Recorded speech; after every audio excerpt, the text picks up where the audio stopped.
Hi guys, நீங்கள் பார்த்துட்டு இருக்கிறது start movies learn from cinema.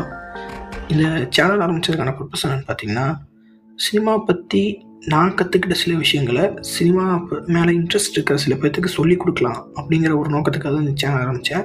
So cinema ரிலேட்டடான கண்டென்ட்ஸ், மூவிஸ் நிறைய பார்ப்பீங்க அப்படின்னா please subscribe and support me this channel.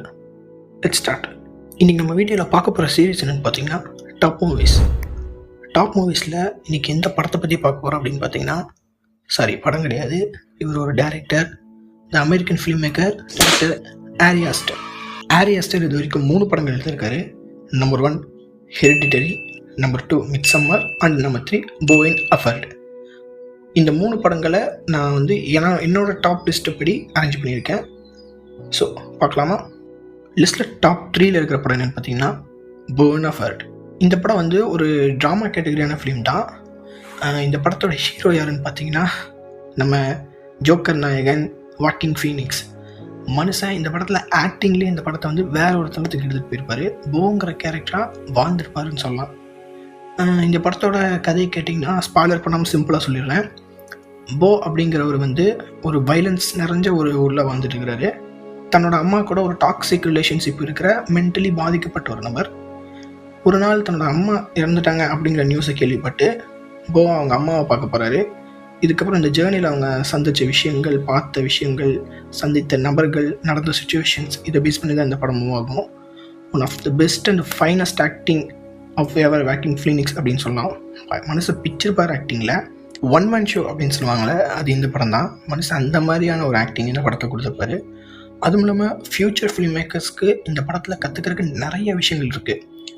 Visual story telling அப்படின்னு, ஸ்க்ரீன் ப்ளே எப்படி எழுதணும், ஒரு கேரக்டர் ஆர்க் எப்படி ஆரம்பித்து எப்படி கொண்டு போய் முடிக்கணும், சினிமோட்டோகிராஃபி, ஃப்ரேம்ஸ், ஃபோட்டோகிராஃபி எல்லாமே இந்த படத்தில் வந்து கற்றுக்க முடியும். அதுவும் இல்லாமல் இந்த படம் வந்து ஒரு மிகப்பெரிய லென்த்தான ஒரு படம், 3 hours கிட்ட ஓடும். பொறுமை இருக்கிறவங்க இந்த படத்தை பாருங்கள். இல்லை ஃபிலிம் மேக்கராகணும் நான் நிறைய கற்றுக்கணும்னு நினைக்கிறவங்க கண்டிப்பாக இந்த படத்தை பாருங்கள். நிறைய விஷயங்கள் இந்த படத்தில் இருக்குது. இந்த படத்தில் வந்து ஹீரோ காண்ற விஷுவல்ஸ், ஹீரோக்கு நடக்கிற சுச்சுவேஷன், அதில் அவரோட ஆக்டிங், அந்த மாதிரி நிறையா சீன்ஸ் இருக்குது. 3 மணி நேரம் இருந்தாலும் போர் அடிக்காமல் நம்மளை என்கேஜ் பண்ணி கூட்டிகிட்டு போகிற ஒரு படம் தான் போயின் அஃபர்ட். இந்த படத்தை தமிழில் ரீமேக் பண்ணாங்க அப்படின்னா கண்டிப்பாக இந்த படத்தை செல்வராகவன் பெஸ்ட்டாக எடுப்பார். கண்டிப்பாக போங்கிற கேரக்டரில் எஸ்ஜே சூர்யா சார் வேறு மாதிரி நடிப்பார் அப்படிங்கிற ஒரு பெரிய நம்பிக்கை எனக்கு இருக்குது. கண்டிப்பாக இந்த படத்தை ரீமேக் பண்ணுங்கள். எந்தெந்த படத்தையும் ரீமேக் பண்ணுறீங்க, இந்த படத்தை பண்ணுங்கள். உண்மையாகவே ஒர்த்தான ஒரு படம்.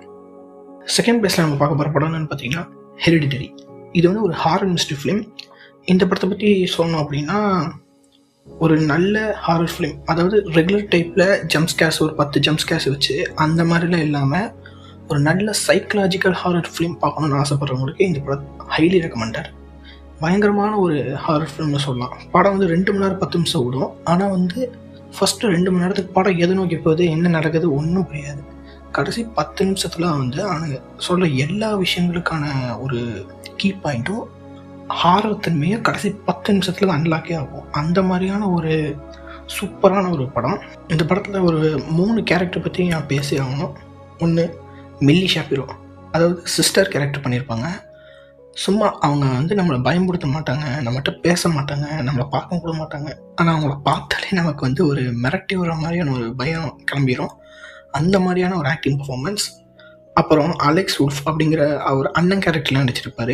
அவர் வந்து ஸ்டார்டிங்லேருந்து எண்டிங் வரைக்கும் ஒரு பயத்தோடையே இருக்கிற ஒரு கேரக்டராக, அப்புறம் கடைசியில் வந்து ஒரு மெச்சூர்டான ஒரு பர்ஃபார்மன்ஸ் இருக்கும். அதெல்லாம் பயங்கரமாக இருக்கும். அப்புறம் அம்மா கேரக்டரில் நடித்தவங்க, அவங்களோட பர்ஃபார்மன்ஸ் பற்றி சொல்லணுன்னா இந்த படத்தில் மோஸ்ட்லி அம்மா கேரக்டர் தான் லீடு மாதிரி. அவ்வளோ சூப்பரான ஒரு எங்கேஜிங்கான பர்ஃபார்மன்ஸ். அதுவும் இல்லாமல் இந்த படத்தோட ஹாரர் சீன்ஸும் ரொம்ப பயங்கரமாக இருக்கும். அதில் ஸ்பெசிஃபிக்காக வந்து ஒரு ஆக்சிடென்ட் சீன் ஒன்று நடக்கும். நம்ம தங்கச்சிக்கு ஒரு ஆக்சிடென்ட் நடக்கிற மாதிரி ஒரு சீன் இருக்கும். அந்த சீன் வந்து அந்த சீனுக்கு அப்புறம் நீங்கள் வந்து படத்தை அப்படியே ஹோல்ட் பண்ணி பார்க்க ஆரம்பிச்சிடுங்க. அந்த மாதிரியான ஒரு இன்டென்ஸான சீன் அந்த ஆக்சிடென்ட் சீனு. அப்புறம் இந்த படத்தோட கிளைமேக்ஸ் ட்விஸ்ட்டு, இது வரைக்கும் இந்த படத்தை வந்து கிளைமேக்ஸ் ட்விஸ்ட் மாதிரி நான் எந்த படத்தையும் பார்த்ததில்ல. பயங்கரமான ஒரு ட்விஸ்ட். நான் பயங்கரம்னு சொல்லிக்கிட்டே இருக்கேன். ஓவராக பில்டப் கொடுக்குறேன்னு நினச்சிக்காதீங்க. உண்மையாகவே ஒரு தரமான ஒரு ஹாரர் ஃபிலிம். கண்டிப்பாக இந்த படத்தை நைட் டைம் பாருங்கள். அண்ட் டாப் விஷயம் நான் பார்க்க போகிற படம் எதுன்னு பார்த்தீங்கன்னா மிட்சம்மர். இது வந்து ஒரு ஹாரர் மிஸ்ட்ரி ஃபிலிம். இந்த படத்தை பற்றி நான் எதுவுமே சொல்லலை, எந்த சஸ்பென்ஸும் உடைக்க மாட்டேன். இந்த படம் நீங்கள் பார்த்து இந்த படத்தோட வேல்யூவை நீங்கள் தெரிஞ்சுக்கோங்க. ஆக்சுவலி இந்த படத்தோட கதை வந்து ஸ்வீடனில் நடக்கிற மாதிரி காமிப்பாங்க. ஸ்வீடன் வந்து 80 to 20 hours மார்னிங் தான். ஒரு ஹாரர் ஃபிலிமை முக்கால்வாசி படத்தை, அதாவது ஒரு 85% மூவி வந்து மார்னிங்கில் தான் நடக்கும். ஒரு ஹாரர் ஃபிலிமை ஃபுல் அண்ட் ஃபுல் மார்னிங்லேயே எடுத்துகிட்டு போயிருக்காங்க டேரக்டர்.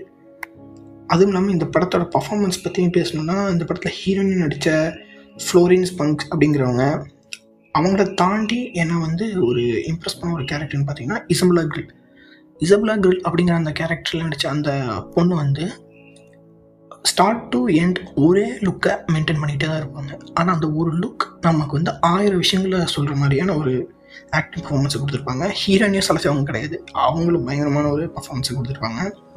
விஷுவல் ஸ்டோரி டெல்லிங் அப்படின்னா வந்து என்ன அப்படின்னு இந்த படத்தில் நம்ம கிளியராக கற்றுக்கலாம். அதுக்கு எக்ஸாம்பிளாக வந்து இந்த படத்தில் ஒரு 3 சீன் நான் சொல்கிறேன்.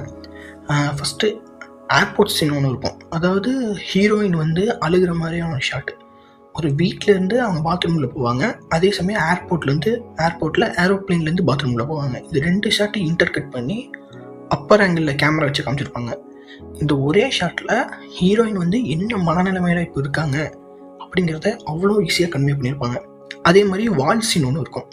வாலில் வந்து ஒரு பெயிண்டிங் பண்ணியிருப்பாங்க. அந்த பெயிண்டிங்கில் வந்து இந்த ஊரில் என்ன கல்ச்சர் நடக்குது, இந்த ஊரில் ஒரு பொண்ணு எப்படி ஆணை வசதிப்படுத்துகிறாங்க அப்படிங்கிற அந்த விஷயத்த வந்து ஒரு 10 செகண்ட் ஷாட்டில் வந்து நமக்கு அவ்வளோ கிளியராக புரிய வச்சுருப்பாங்க. அந்த பெயிண்டிங்கை பார்த்தாலே நமக்கு அருகிறப்பாக இருக்கும். என்னடா அது இப்படி பெயிண்ட் பண்ணியிருக்காங்களே அப்படின்னு நமக்கு தோணும். ஆனால் அந்த சீன் வந்து அடுத்து ஹீரோக்கு நடக்கும்போது நமக்கு அவ்வளோ பயங்கரமாக இருக்கும், அவ்வளோ பயமாக இருக்கும். இத்தனைக்கும் இந்த படம் மார்னிங் நடக்குது, அதையும் நான் இங்கேயே சொல்லிக்கிறேன். அப்புறம் வந்து கிளைமேக்ஸில் வந்து ஹீரோயின் அழுகிற மாதிரி ஒரு சீன் இருக்கும். ஹீரோயினுக்கு யாருமே இருக்குது அந்த படத்தில். அப்போது ஹீரோயின் அழுகும்போது அந்த ஊர் மக்கள்லாம் சேர்ந்து ஹீரோயின் மாதிரி அழுவாங்க.